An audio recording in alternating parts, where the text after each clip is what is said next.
and Hello. welcome to another. Thank you for giving me that mirror effect. This is an episode, and we'll leave it there. What have you been playing? I just did one, and I talked about Metal Gear Solid and Sonic the Hedgehog. So I'm as current as they come, Daddy. Yeah. You tell me, what have you been playing, Uncle Bob? All right, I've got a few games to talk about, two of which I've effectively completed. Actually, maybe even three of which I've effectively completed, and then one of which I've started. Real quick. And I was waiting for you to do this because I want to know where you are on this news cycle. Okay. I'm going to bring up a name here. And this is going to go down a very specific road that I know where it's going, and that's why I'm saying it. Peter Molyneux has a new game that's just been announced. Yeah. What do you know about it, if anything? I watched parts of the trailer for it, but I've not seen the trailer. It was just announced this past week from when we were recording. And I saw some highlights, and I read a couple articles that was mostly about him apologizing. So the biggest takeaways from this is that for people who don't know, Peter Molyneux, very, very influential, super prolific game designer. He made Populous, he made Syndicate, he made Black and White. He Fable. He showed the world Milo for the Kinect, which is funny and was a lie. But this dude is infamous for... No, the games that we just mentioned, by the way, fucking Populous. It's like one of the most influential games of all time. However, Peter Molyneux has had this we'll say, enhanced later career where he would overpromise. He would say, I am creating the single most important video game of all time, and it's going to have 1 million features. And then the video game would come out, and it would have maybe 2 features. And he just kept doing that over and over and over again to the point where he's kind of become... And I think this is... I don't like beating up on this guy because I love Populous. And I think that... And I'll let you... If you want to tear into him, by all means. But to me, it's kind of gotten a little sad where you have this guy who was like... And, I mean, admittedly, it's his fault. He's the one that's doing the overpromising. But I do think that there's some level of disconnect to where maybe he felt like he had to do these things to get the attention because certain segments of the games industry was kind of leaving this older guy behind. And I don't know. I think he's so influential and his games were so good that he doesn't deserve the beating that he gets. Oh, man, you're such a forgiving guy, Brian. Well, I just really like Populous. First, John Romero. No. John Romero, I firmly said I appreciate his long hair. I appreciate his affinity for heavy metal and the devil. The devil's pretty cool. I am not a fan of him or anybody grooming and marrying teenagers. And you can take that to the bank. You understand me? You can take that to the bank, cash that check. I do not support grooming and marrying teenagers from any country, let alone the Eastern Bloc of Europe. I would not want to misquote you on that, Brian. Thank you. I'm sorry. That's why I'm going to take the time. I gave the wrong That's why I'm going to take the time to correct the record. Hey, Brian, remember you supporting John Romero and everything that he did ever? He's really good at designing Doom wads, though. Still. All the teens that he married, whatever. Okay, anyway, Peter Molyneux. So I'll before I unleash you and state whatever opinions you have. All right. One thing I'll say about this new game is that it seems like he's now grown some sort of self-awareness, some level of it, and he's not over-promising. Yes. And it seems like the scope of this project is a doable, manageable thing. So we'll see. Go for it. Okay, so first, I detest Peter Molyneux for the same reasons I hate Billy Mitchell and all the other fraudsters that exist to dupe people out of their money. Who was the guy on 60 Minutes with the eyebrows? Is it Andy Rooney? It's Andy Rooney. Yeah. Or not Mike Wallace. No, the guy with the giant eyebrows who hated scammers, and he would go out and he would do these video pieces. Yeah. Would you rather John Stossel? I could give you a John Stossel. Anyway, I won't. This is my Andy Rooney, ladies and gentlemen. So, well, I've been called worse. So you didn't mention, but he had a penchant for serial over-exaggerating of games, which you did mention. But then the last game that he did before this new project that he announced that had any kind of fanfare with it at all, he chronically exaggerated the features of, took money from Kickstarter investors. So was that the box one? It was, well, the box turned into the game. So the box thing was everybody's going to click on a box, and the person who clicks on the last square in the box gets something that will change their life. So already we're already going down the wrong road. Yeah. I'll let you finish the story. I have comments on this, and maybe you will echo those comments, but keep going. So somebody buys money to play a game to do a thing that's going to change their life. And actually, just to make sure that we're accurate here, I'm not sure if that actually costs money to play the box game because you were literally just clicking on a box. So as far as I understand it, it was a thing that was a product that you paid money to do. Click on a box. But this is where, and I'll just jump in here and we can kind of dissect this if you want. So the prize of the person who, the winning clicker of said box was going to get, and the thing that was going to change their life was that they were going to get, I think it was 5% profit share in the overall profits of this game. Well, the game was the polar opposite of successful and never made a profit. So there was no money to share with this lucky winner. But it's not just that. So the follow-up game is called Goddess. Yes. And it was going to be Peter Molyneux's next God game. But rather than have an AI or NPC-controlled God sort of doing things to you, the player, there was going to be an actual person out there sort of manipulating the world that you were playing in and making the decisions. And the person doing that, the God of Gods, was the individual who won the box-clicking game. But then the Goddess game never really came out. They couldn't finish it. I thought it did come out. It did come out, but it didn't come out the serial exaggeration of features. It didn't come out the way that Peter Molyneux said it was going to come out. Well, that's a fucking Peter Molyneux game, though. It came out. The individual who was supposed to be the God of Gods never really got involved in that role at all. And never, at least as far as I heard, never actually got any of the profit share that you had mentioned as well. Yeah, well, again, important to note, there were no profits. There were no profits. And when I say there were no profits, I mean that the entire project was never profitable. Yeah. It wasn't successful enough to break a profit. So then Peter Molyneux tried to do a separate Goddess-based game and then take more money for that. Eventually, and you and I have talked about this before, some absolute hero for Rock, Paper, Shotgun sat down with him and completely emasculated him and defenestrated him through the... What a word. through the rhetoric of this interview, which starts off with him asking, "Are you a serial liar?" Yeah. And I read this interview. It's incredible. Everybody go Google Rock, Paper, Shotgun Peter Molyneux interview and go read it. It's great. And Brian and I have been very critical of the gaming media for the way they handle video games at different times. This is the best example of actual legit journalism I think I've ever seen in video game media ever. And it basically ruined his career because after that, and that interview got a lot of publicity, you really never heard from him for about 10 years after that. Yep. And he was actually still making games, but it was like little tiny stuff. He released like a mobile game, and it was like basically almost no fanfare. He couldn't really get money to do anything, and then also his reputation was just in tatters. I didn't even know that this game was being worked on until I saw him stumble out onto the stage at Gamescom and then announce it. And you're right, he's significantly more restrained because he knows now what his reputation is. Yeah. And the game itself, I haven't really seen it. It looks okay, something of Abby on. I didn't even see what kind of a game it is, but it looks like it's just his kind of open world God exactly. builder. It's like his brand of game. Yeah. And quite frankly, he was good at making those games.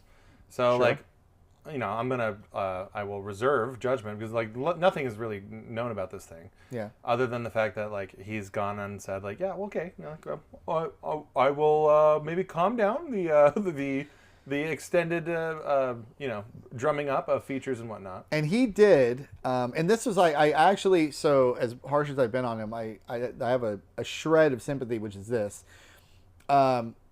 As part of the media blitz for announcing this new project, everybody's bringing up, hey, remember your reputation for being a serial exaggerator? How about that? And he had to give a heartfelt and earnest apology for everything wrong that he had done in the past. Mm-hmm. And when I read that, I did actually think that it was heartfelt and earnest. And I was like, well, it's been 10 years. I mean, how much we have to keep bringing this guy through the ringer? I think that... a lot of people who work on video games, a lot of creative types in general, like I think you're going to find people with personality quirks. You might even find a lot of people who are like legit on either diagnosed or undiagnosed, like on the spectrum. Like this video games attracts that kind of stuff. I'm not saying Peter Molyneux is one way or another, but what I'm saying is that like he is obviously and demonstrably so like a different type of fella, for whatever that means. And so that's why I think Billy Mitchell, like all the reasons that you don't like him are the reasons why I like him, because he's exactly what he is, and that is just like a used car salesman, like of the highest order, and he's fucking great. And you mean that as such a compliment? Yes, he's very successful at it, and he's successful at riling up nerds, and I think it's fantastic. He sucks. I'm very riled up right now. Yeah, exactly. See, but I think with Peter Molyneux, it's like. And the reason why I kind of feel bad for the guy is I think maybe some of these like over-promising things is just like something that maybe he couldn't control in the same way as someone else because of being an eccentric creative type of fella. And that doesn't necessarily make him like a fucking criminal or, someone who marries a teenager, for example. That's what I'm saying. I think there's a little bit of a leash there, a little bit of rope there. So the other comparison that I was thinking about is let me zig on you real quick. Okay. Zig and zag. You're a wrestling guy, right? Mm-hmm. You paying attention to the Ronda Rousey thing? Oh, big time. Yeah. And I'll say this about her apology, friend. A little late, without question. Yeah. But she kind of, I think, does a decent enough job to explain why she was late with that apology. I think at the end of the day, dollars to donuts, like, if she really felt this way, like, you probably should have pushed a little harder to get that apology out there. But I will say, better late than never. And I will also say that her apology was pretty insightful and well written. And, like, I think it shows that she's, like, matured as a person. And so I'm not going to be the person to stand on top of a tower and throw water balloons full of pee down onto her.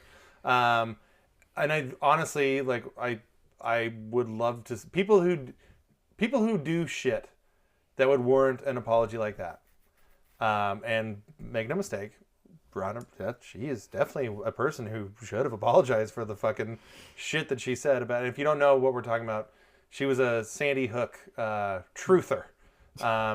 She tweeted a video that was like a fucking, I don't even remember the video, but it was like a, like an Alex Jones type of fucking... Yeah, crisis actors. Yeah, just like fucking in one of them, if not the single, like, most horrendous thing that's ever happened in America. Yes. She pumped it up as in, like, did it really happen? I'm just asking questions. Yeah, exactly. Then she gave a half apology, like a day after it or a couple days after it, and then basically didn't talk about it. Well, she says in the current apology, like, she basically was trying to doing her damnedest to run away from the fire that she started, essentially. So in a wonderful moment for the internet, she goes to do an AMA on Reddit about something. She does an AMA on, like, the single biggest, like, wrestling nerd subreddit, which is Squared Circle. Right, but I don't remember what she was promoting to do the AMA. She wasn't promoting anything. Oh, well, that was just extra stupid then. Yeah. And literally every question was about Sandy Hook, and she answered 0 of them. And so it was one of the great AMA disasters in the long and storied history of AMA disasters. And then she followed that up a few days later with this apology. And I think it's worth noting, too, in this apology, she's being brave in that she says in very blatant terms, like, I deserve to be shit on. I still deserve to be shit on. Yeah. So, like, just that statement alone, like, there's an element of balls there that I do respect. Yeah. And it's like, okay, so it's like saying like, fucking bring on the arrows. I deserve these arrows because I did something that was really, really shitty. And, there's been a lot of focus on apology culture in the last 5 years because we have the non-apology apology. That's sort of a thing. And like people actually look at not just whether or not somebody apologized, but how earnest and sincere the apologies seem, the words that are used, the heavy-handedness of all of it. And I did find her apology to be convincing. I brought it up because I also found Peter Molyneux's apology to be convincing. Yeah. And, it's funny when we first started talking about this thing, like I was going to bring up that Ronda Rousey thing too, but you beat me to it because it is like we're very much on the same line.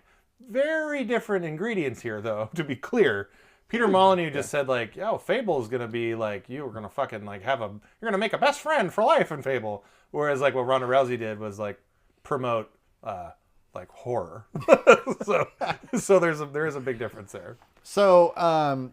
As much as I let off this segment by saying I detest Peter Molyneux, and I do because he completely scammed and defrauded a bunch of people, he has at least apologized for it, and I am willing to give this game a chance. And if he doesn't overpromise anything, and I'm sure he's being kept on a really tight leash in that respect, and if the game ends up being good, it's kind of a wonderful success story that so many years after his last great game, which was probably... Well, was he involved in Fable 2? Because that was a great game. He was. I'm not 100% sure, but I'm fairly positive he was involved in Fable 2. Okay. And Fable 2 is an amazing game. Yeah. It's a really, really, really fucking good. So that's about 15, 17 years old now? Oh, yeah. Like that? Easily. Okay, so it's been that long. So if he can make a good game again and remind people that he was once a Mount Rushmore like great game designer, and not over-exaggerate features that never actually get released. It is kind of a nice redemption story. So I'm rooting for it. As it were. Yeah. So, real quick though, Billy Mitchell, never surrender. Go ahead. Never admit that you're wrong. I seriously have a hot sauce that he made that he gave to me, and he quoted himself on it, and it says, in quotes, "Never surrender, Billy Mitchell." He's the best. Love you, Bill. Big Bill. Okay. So, anyway. So, Peter Molyneux, I'm hoping that game is good because I hope all the games are good. Mm-hmm. And I will forgive but not forget if it is. And that's the best you'll get. That is very fair, and I would say bridge building of you. Yes. So, anyway, I'm happy we had that discussion. Yeah. What have you been playing? Back to that. Let's start with Cuphead. Okay. Because we haven't talked about that on the show. The game is older. Mm-hmm. I think it came out in 2017-ish, maybe? Something like that. Cuphead was the first Xbox One game that I saw that was like, well, I might need to buy one of those. And then I didn't, like many other people. And the game was Kickstarted, so it was another Kickstarter success story.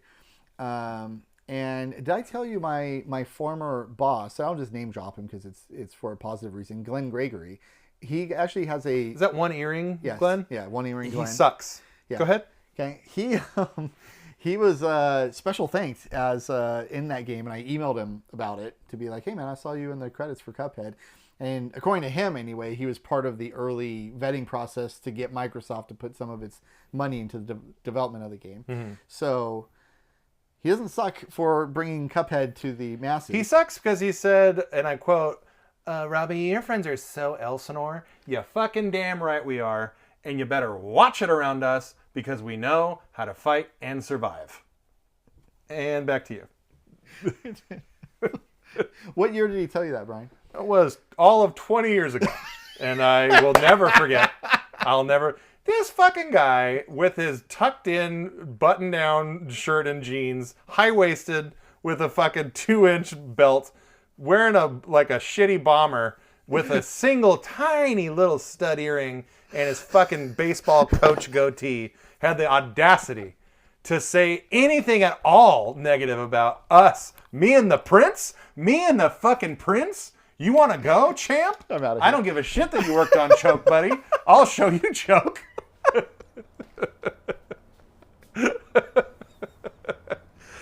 All right. So this is now an episode of Side Crisis. Oh my god. Oh man. All right. Here he comes. I'm keeping all of this in, by the way. I forgot. These are my words, my opinions, not to be confused with his. I said I'm going to name drop him because I'm going to talk positively about it. You picked the wrong guy. Of all the people you could have name dropped, you picked the single guy who offended a community of warriors. Inland Empire warriors. Yes. So back to Cuphead.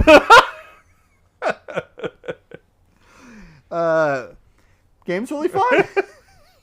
It's really fun. It's pretty good. It's pretty good. Pretty good game. I also very much like the graphics. I think there are certain parts of the game that are like literally 10 out of 10 perfect, and the graphics are one of them. Oh yeah. The fidelity to the source material, that being 1930s cartoons, is also 10 out of 10 perfect. A lot of the music, maybe all of the music and sound effects are 10 out of 10 Yeah, perfect. I think the aesthetics of this game are, dare I even say, second to none. Like, it's fucking spot on. Yeah, and you get that feeling right away when you're playing it. It's like, oh man, this is they really just, it's perfect. It's literally perfect, both in the tone and then the presentation, all of it. The game itself, there are 3 islands. My experience with the game is, as you progress through it, I bet this would be your experience too, it gets less fun because the game gets harder. Oh yeah. And it's hard to begin with, and then by the end, it's really hard. Oh yeah. And the things that they have to do to make the game harder feel, I don't want to like use the word cheaty, but it's like it's not fun or interesting. They just basically throw more stuff on the screen at you to distract you. It's an NES game. What a really good comparison. It's what it is. It's an NES game that looks like a 1930s Walt Disney cartoon. It's fantastic. That's what it is. So when you're playing through the first island, you're like, this might be the best of this type of game I've ever played ever. Because it's all new and they're not overwhelming you yet. And it's just very cutesy, but there's still a challenge there. And then by the time that you get to the final bosses, and this is my experience with so many games, it's like, I just really need to get through this. Really, promised myself I would. You're right.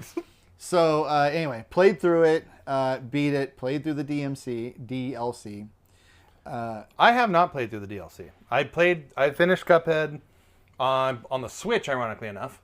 And you beat the final boss of that? Yeah. Oh, well, right behind you is a Neo Geo.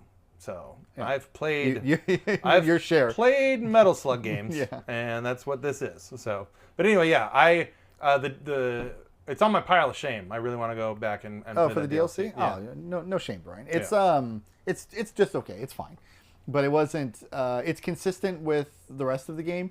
But I would actually say that if you consider the first island to be the best part of the original game, and the second island to be the second best part, and third island to be the third best part, the DLC is the fourth best part. Okay. So there is a trend down. But that's not to say the DLC is bad. It's not, because the whole game is actually really good. We agree. It's just to say that the game gets progressively worse as it goes along, where the first island is like a 97, and the DLC is like an 85, something like that. So it's trailing down, but still good.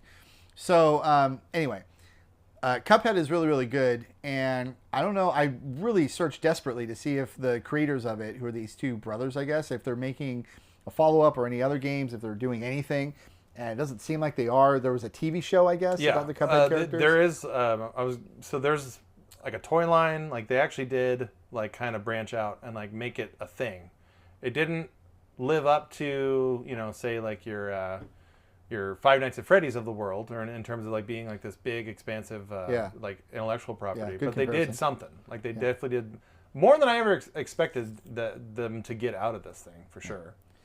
So anyway, I think we've talked about both Cuphead and Glenn enough. So I think we've done our job here. Okay. Yeah, so, I think so. What else? What else has been on the docket? Okay. Second game I want to talk about is Dredge. Okay, Dredge is the fabled indie darling that I'm fond of playing, and I think it's a legit indie game. The next game I'm going to play is a faux indie game. I'm going to mention it's a faux indie game, but this game is a legit indie game, and it's super fun. Dredge is, so I've spent a lot of time at sea lately. We talked about Sea of Thieves in a different episode. Now we're talking about Dredge. There's some other sea-based games that I'm... When did Dredge come out? I think just last year. I think Okay. it was 2023 release. Certainly no earlier than 2022, but I'm pretty sure 2023. And you are a boat. Your character is just a boat, and you go around a series of islands looking for different fish to fish, and different variants of those fish to try to collect. And there's sort of Moby Dick's not quite the right comparison, but there's like a sort of a horror type kind of a gloomy setting, and there's aberrations and like ghosts that attack you, and there's a sort of a story, and you're kind of wondering what's going on. The narrative is just okay, 7 out of 10 narrative, but the gameplay hook, and this is like kind of becoming a thing, of just fishing, just that as a gameplay hook, turns out is actually really compelling, and it's being repeated over and over again in several of these games. I can't tell you how much time I put into fishing in Ocarina of Time when I discovered many years ago that there was fishing in Ocarina of Time. What I thought of was back on the old SNES, I don't know if it was Bassmasters or there was a bass fishing game. Yeah, there's many. And I should have thought of this before, but I was like, man, I was like 11 years old. I didn't give a shit about fishing in my actual life. But I did really like playing the Bassmasters fishing game because you could upgrade your fishing pole and then upgrade your boat and get a better engine. All that shit. So and say no more other than Sega Bass Fishing. One of the all-time great arcade games. So I don't know if people just forgot about that for a long time and they're just remembering it. But these new games have that as a part of them, and it's really fun. Yeah. Getting your boat and upgrading the engine, and then getting a better fishing pole, so now you can catch different types of fish than what you could catch before. And there's a shark or there's a rare fish. It's kind of combining. You're speaking my language here. I love Endless Ocean games, including the really very lowly rated Switch one that came out recently, a few months ago. It got like 2s and 3s out of 10. I fucking love that game because I love marine biology. So there you go. So anyway, so I played through the entirety of that. Again, story good, gameplay really, really good, and it's maybe like a 15-20 hour game. So if it's available on Steam, go ahead and get it. The gameplay gimmick of just fishing for interesting creatures and going around the world or the world in the game, the series of islands looking for that, the mystery elements to it. I give it a solid mid 80s score, like pretty good. Okay, but then this dovetails perfectly into the other game, and there's actually some overlap between these two games. The faux indie game, Dave the Diver. So let's talk about Dave the Diver. I call it a faux indie game because you wouldn't even call it an indie game at all. Yeah, it's funded by like a giant monolithic Chinese company. So it's an indie game because Jeff Keighley says it's an indie game, and it just won indie game of the year. And if anyone should know, Jeff Keighley knows. Isn't that right, Brian? Congratulations, Larian! Congratulations, Dave the Diver. Greg and Jeff Keighley. They might know each other. They probably do. I'm kidding. So, Dave the Diver is fantastic. I mean, fantastic. And when you load that game up, you don't know what it is. What you are presented with is a game that looks like it's a early 16-bit game. Are you familiar at all with another indie darling from, we're going 10 plus years back, called Frog Fractions? No, never even heard of it. Okay, so Frog Fractions was this game that presented itself as like an edutainment game, like Frog Fractions, like a Math Blasters, like that kind of thing. And then the more you played it, the more it changed and revealed itself to being like so different than what was on the surface. Yeah. And that is the hook of the game, is that it was not at all what it seems. So from what I know about Dave the Diver is like, it's not fully that. It's not like a bait and switch in the same way that Frog Fractions was, but it is more of like, the more you play the game, the more the gameplay changes. And then there's like things that are constantly being kind of thrown at you that changes the way you think about the game. Am I more or less off base here? No. Dave the Diver is that, except it's not zagging that way. It's more everything. It's expanding beyond what you think the game is capable of upon first glance. Because when you look at a game that looks like a 16-bit game, you think you know the scope and scale of what a game like that can be. Yeah. But then as you play it, they introduce a sushi. This happens really early on. A sushi restaurant. So now not only are you catching fish, and that's the prime gameplay gimmick that you're always going back to, but then you're selling the fish at the sushi restaurant, and there's a totally different gameplay mechanism for selling that. Then later on, you start growing the fish, and then after that, there's like a little mini game that is like one of those things from the '90s, Tamagotchi. You got it, pal. All right. So they add that into the. So anyway, it just keeps expanding, and you think that they're not going to be able to do anything more with it, and then they do, and then the story elements too. You think you're Dave and you're diving for fish, and then you think like, well, this is what I'm doing, and then I'm selling the fish to the restaurant, and then there's a whole different narrative arc that comes with it as the game goes on, and it allows you to go to different fishing areas and have different experiences. I won't spoil anything, but to go back to the point about Dredge, the act of fishing itself, in Dredge, you're on a boat and you just see a little pool of water, and it's like you just go fishing here and let's see what comes up. In Dave the Diver, you're actually in the water, shooting or spearing or catching the fish in a net, and you're kind of swimming around looking for rare fish or valuable fish or whatever, and it's kind of fun looking for a fish that you haven't found yet in your little encyclopedia of fish. That's also, buddy, again, you're speaking my language here. Endless ocean is this. You have a bestiary, and you have to find fish, and then you learn about the fish, and the facts are real.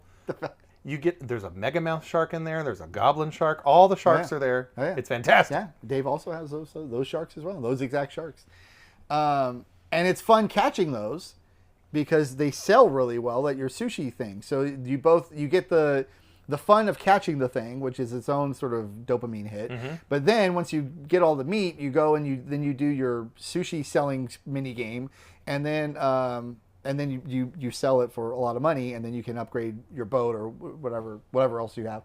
So that's also really fun. I feel like if you could get over the immaturity hump, if you allowed Pokemon to get its beautiful hooks into you, it would never let you go. Never, ever. Oh, yeah. And I'm sure that's true. And actually, I have gotten over that hump since I saw you play Donkey Konga. That was the minute, we've talked about it before, where I was like, man, just have fun. Yeah. just find the thing that's fun. I had a conversation with a coworker the other day. We were talking about like getting older, right? And this show's called Midlife Krisis, so it's on brand. I think, sure, there's a lot of things that you can say that kind of stink about getting older.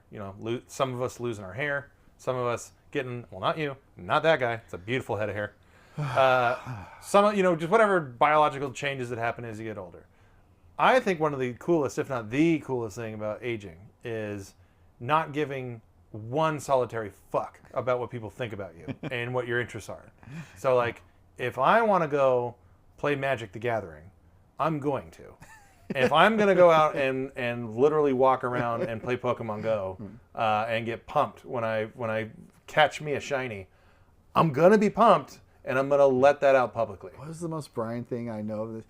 Didn't during COVID, or maybe it was before, when there was that thing that was like a fad, but also people were making fun of it, the thing that you could buy in like pajamas that you would zip all the way up. Not a Snuggie? Is that a thing? Oh, the Snuggie, the blanket with the sleeves? Oh, yeah. Yeah, I had like 4 of those. Of course. I had a Street Fighter Snuggie that sadly I had to get. It got too furry from our cat, so we had to throw that. We had to part ways with it. But it was a badass Street Fighter Snuggie. Yeah. Oh yeah. So I just like that thing that became the fodder of like Jon Stewart riffs on The Daily Show. Yeah. When you saw that and you're like, this looks very comfortable. It's fun, and it was comfortable. And right behind you is a pair of size 15 Crocs. And I got to shout out to my older sister. Thank you for opening my eyes to the truth. And that is that Crocs are incredibly comfortable and very fun. So there you go. Okay. I forgot what game I'm talking about. Dave the Diver. So Dave the Diver is a very, very good game, especially if you don't know what the game is, because the combination of and this is just a tale as old as time, the exploration component of the game and like discovering new areas, combined with the gameplay hook of just like catching fish, and it's kind of a combat gimmick, but That's like fun. And then upgrading your fishing boat and your reels and things like that. Just upgrading your character, really. Yeah. That is also fun. And then the narrative, similar to Dredge, it's like 7 out of 10, 8 out of 10. It's just okay. There are a series, though, of really fun homages to like anime culture. The guy who upgrades the weapons looks like the nerd from the World of Warcraft episode of South Park where he's just sitting there like upgrading and he's like with his fucking wrist guard on. Yeah, like literally that. And he's like, I'll make you a better, gun to shoot these fish with. Yeah. So there's a lot of like tongue-in-cheek stuff like that. It's just really, really like to perfection. Yeah, that's one of the things that I've heard about a lot with Dave the Diver is that it's like it is a very fun atmosphere. Like to quote the great Corey Haim. Yes. And I'm so sorry I don't have the Corey board set up. Oh, but flash forward, we're gonna get some more Corey samples. Good. And we're gonna get that board refreshed. Yeah, we need them. But yeah, I've heard that a lot about Dave the Diver. Is that it's got a lot of really fun pop culture references, and it's not too internet jokey. And that's the thing that you will lose me if you're like way too heavy in the paint with like memes and like internet humor. Nothing makes me laugh smaller than shitty fucking internet jokes. Cannot stand them. Yeah. So Dave the Diver, I would give a grade of a low 90s to like a 91, something like that. It felt really, really good to play. I had a really good time with it. I mean, not only did it make the immortal Jeff Keighley's indie game of the year thing, but it did a lot of.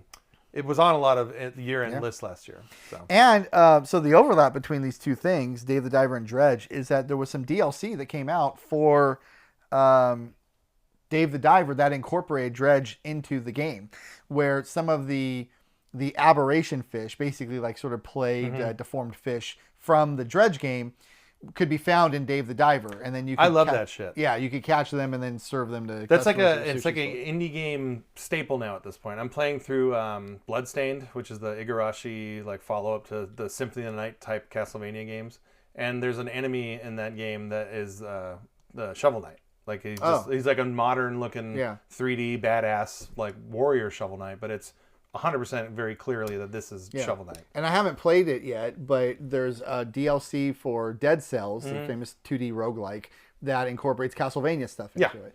So I've heard that is like almost like an entire game. Like it's like a whole, it's a big substantial DLC thing. Yeah, so there's a lot of that, and Dave the Diver and Dredge do it, and they do it really well, and it makes sense because both those games came out roughly around the same time. Yeah. They involve fishing, and they're both indie darlings. So one more so than the other, I guess. Yeah. But as long as you're Jeff Keighley, they're both indie games at least. So that's why I've been playing, and that's really good. And then we're running long, but I'm going to spend 2 minutes to talk about this because I really want to talk about it. Well, you can talk a little slower when you talk about it, so there you go. I started playing Cyberpunk 2077. Whoa, okay. And I made a character. And how big's that dong? The slider only goes one way, so. I made mine super dinky because it's way funnier. Oh yeah, well that's very on brand for you. Yeah. I've only played through like the first 2 missions of the game, like basically the tutorial and the initial missions.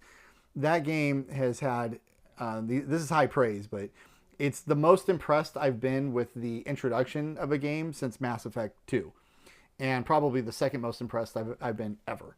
So I've got all my settings cranked up. It's on a 4090, so the atmospheric effect, like all of it. Yeah. And at this point, Cyberpunk 2077 has been patched to oblivion, right? So all the initial problems are gone. And they've got the DLC in it, and I've got that version of the game. So I am playing the best version of it at the highest settings that you can play it at. I played the best version of the game at its worst. I played it on the Series X right when it came out. And at that time, playing it on, even though it wasn't optimized for the Series X, like there was some sort of engineer voodoo going on to where a lot of the memory leak stuff, like it just didn't happen. Yeah. I only had one time in the game where it was a hard crash, and I lost a little bit of progress. But I've heard people, like at that time, people were losing like their entire game run through and all this other shit. And then the T-bar problems on. Yeah, exactly. Yeah. So I did see some T-bar stuff, but again, that to me is just added. That's a feature, not a bug. That's like just entertaining to me. This is funny. But yeah, it's funny. So you bring up Cyberpunk. I somewhat recently, like last, like, I don't know, a month or so ago, I reinstalled it on the Series X just to see where things were. Yeah. And it looks really, really good. I can't imagine how good it looks on your PC, though. I bet it's fucking ridiculous. HDR, 4K. Yeah. I mean, and the introduction of the game, what I was just super impressed with is just, so I use the word fidelity to describe how closely Cuphead is to its source material. So it's exactly the same thing with Cyberpunk, when you're trying to mimic the Cyberpunk aesthetic. Yeah. Here's my deal on that. Okay, tell me your deal. For me, Cyberpunk, the main ingredient, the reason why I like Cyberpunk shit is the noir. That's the thing. That's the selling feature to me. It's noir with all the cool cyber post-apocalyptic shit, right? Yeah. But noir is the main feature. Okay. For me, and the game, this never changed through, and I beat Cyberpunk when it first came out. There was not anywhere near enough noir to that game that hit those notes the right way for me. And one of the things that I don't think any amount of patching is going to be able to fix out of that game, and your mileage may vary, but it was very disjointed, like all the stuff with Keanu, Silverhand, whatever his name is, Johnny Silver, whatever. None of that stuff really came together for me. And all it needed was a little bit more cohesion there, I think, and it would have been a little bit better. But the fact that there's no, you think of Blade Runner, like Blade Runner is just a straight, it's like a touch of evil, but like in like Neo Tokyo, like it's a noir movie. That's what they are. And the Cyberpunk did not check that box for me, and it never did. Well, when you're describing noir, I mean, noir is a plot device. Not, I mean, there's noir is an aesthetic. Noir is like, it's so you have a gritty detective type deal. Usually, it's a detective in this world where everything's against him, and then the aesthetics of everything being like a lot of shadow play. Right. Like super severe dark with like high contrast and stuff like that. Cyberpunk was always too bright. Like everywhere you look is neon, like super duper bright. And like there's some grittiness to it, but like it would always, to me, it felt really superficial. Like it was like, a perfect example is like RoboCop 1 versus RoboCop 2. Like RoboCop 1 is like, you know, it's sad. They're both satirical, but RoboCop 1, there's like a hard edge to it, like a darkness. And then RoboCop 2 is very like, kind of campy and nonsensical, and almost like I don't know, like a send up of the original RoboCop. I felt that Cyberpunk was like a send up of like authentic Cyberpunk stuff. Okay, you're breaking my heart right now, because so far what I played, again, just a couple missions, but the introduction of the game, all that neon stuff, the general haze that kind of exists through the game, and it seems like the neon is just like piercing through the haze. I was super immersed into all of it. In fact, when they first did the intro, well, actually I have a little story here, which is that when I went to, so let's go backwards. When I went to make my character and it came to be dong time. Yeah, naturally. I was in a chat with some other people who were very invested in watching me make this character who had all played the game. And I was like, look, okay, well, if I'm going to do this, then let me. So my wife had fallen asleep on the couch, and I didn't want her waking up and mid-dong stretch. So I literally had to go over to her and be like, hey, honey, I'm over here hanging with some people, and I'm going to make a character in this game, and you can customize everything. Everything. So if you look over and you just see some shit going on, you know. Just know. Yeah. And she's like, okay. To be a fly on a wall for that conversation. Oh boy. So anyway, so I wasn't taking it too seriously, and she's just asleep watching TV or whatever on the couch. But then when the game starts, I was so impressed with it, and I was like, oh man, I gotta. So I paused, and then I go and shut all the lights off. I literally sent her to bed. I was like, I'm gonna be playing now, and you were asleep on the couch. You need to go to bed now. Right. Away with you. While I retool my dong to maximum perfection. And then I just, I made sure all the graphics things, because it was so impressive. I was like, I need to sit here and just be in the moment, like watching this. And I loved every second of it. Now, I'm not the cinephile that you are, but also I am a huge sucker for just cyberpunk anything in general. Oh, me too, yeah. So I am sort of predisposed. It's like when you go to a comedy club and the comic's not that good, but you're going there because you want to laugh. So you kind of laugh. Well, not you. Me. You're just kind of laughing anyway because you're trying your best to have a good time to go along with it. That's kind of like, even if it wasn't working for me, that's what I'm predisposed to do, but it actually is working for me. So far, when I'm done with it, I'll come back here and we'll have the longer discussion. But yeah, right I would love to have that back and forth. And I definitely think the game is super atmospheric. Like, okay. It's definitely atmospheric, and that it stays that way. And it's very like... That's good to hear. It's very like faithful to itself of what it's doing. And for the record, like I think it's a good game. Even when I played it like in its shitty semi-broken state, like I still enjoyed my time with it.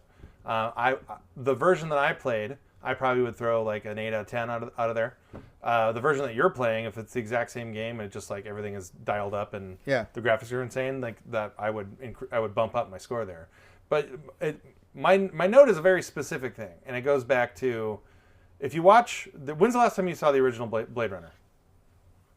Not as far back as you might think. I'm going to say approximately 6 years ago. Okay, so watch Blade Runner. Oh, no problem. Yeah, no, try me with a good time. Fucking great. Watch Blade Runner, and then play Cyberpunk. And I think... Should I watch RoboCop too, or? Yeah. Well, that just do that anyway. Exactly. Just do that because like you enjoy being made to feel good. No, I think if you watch Blade Runner and then play Cyberpunk, I think you might catch what I'm throwing, because there's a real specific feel that is in typical traditional Cyberpunk media, and I'm talking original Shadowrun. I'm talking Rise of the Dragon on fucking Sega CD. I'm talking Snatcher. I'm talking Snatcher. All that stuff, and Snatcher is a like shot-for-shot remake of Blade Runner, but in classic point-and-click Hideo Kojima fucking adventure game mode. But there's like this feel to it that is very 1940s noir cinema that is just lacking in Cyberpunk. But I think if that was in Cyberpunk, it would be a fucking fantastic video game. Because it's calling itself Cyberpunk.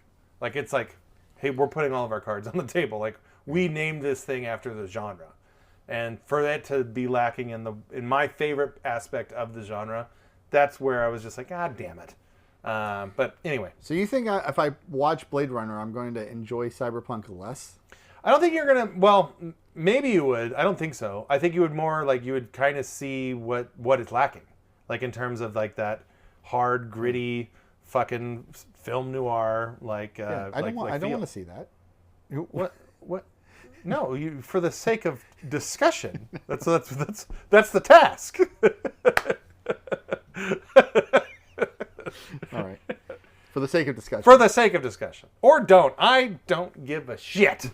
All right, bucko? Because at the end of the day, you might have a better time with Cyberpunk than I did. And for the record, I had a good time with Cyberpunk. One other thing I'll say about it. And I think it's more of we are running long, so we'll wind it down here.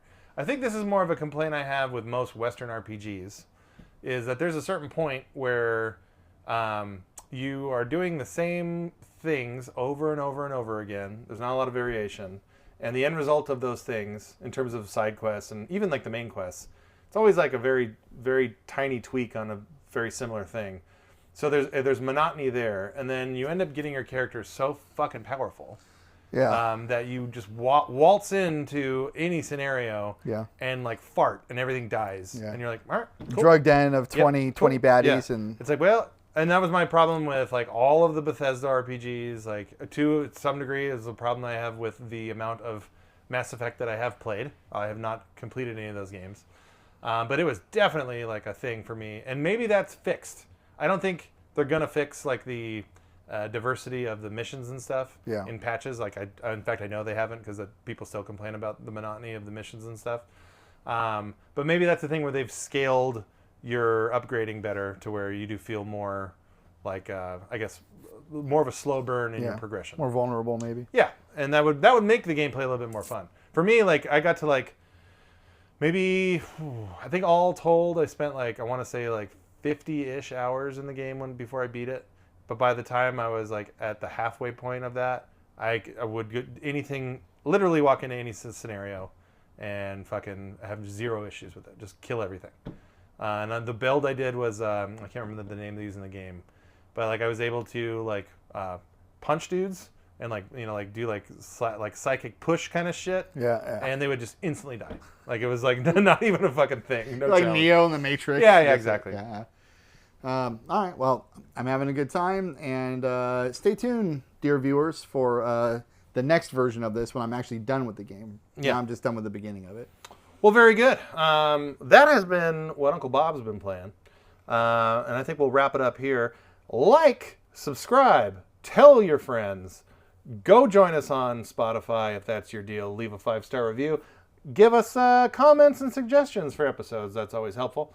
And we will keep doing this incredibly heavy lifting for you, the people out there. Uncle Bob, any last words? You can go and deliver those right to this camera right here.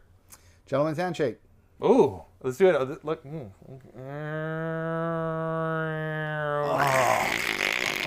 Oh no.